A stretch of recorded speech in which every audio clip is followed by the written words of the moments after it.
Puspusan ang ginagawang paghigpit ng lokal na pamahalaan ng San Jose Occidental, Mindoro, bunsod ng paglaganap ng kaso ng African Swine Fever o ASF sa 15 barangay nito.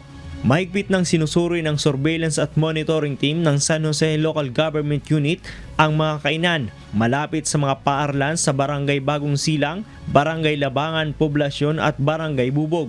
Layunin nito na maiwasan na magbenta ng ulam na baboy ang mga itiri na namatay sa sakit at maging ligtas ang mga kakain nito. Batay sa pinakabagong tala ng Municipal Agriculture Office ng San Jose, umabot na sa 1,704 ang namatay na baboy sa sakit na ASF, habang nasa 7,574 na ang sinailalim sa culling procedure at sa kabuuan ay umabot na sa 9,278. Mga barangay na apektado ng ASF sa San Jose Occidental, Mindoro, Bagong Sikat, Bayutbot, Bubog, Camburay, Sentral, La Corba, Labangan Poblasyon, Mabini, Magbay, Marin, Mapaya, Murtha, San Agustin, San Isidro, San Roque. Umabot na sa 106,666,000 pesos ang naging estimate loss dahil sa nasabing sakit. Nagsagawa na rin ng pagpupulong ang bayan ng San Jose sa mga punong barangay sa kanilang lugar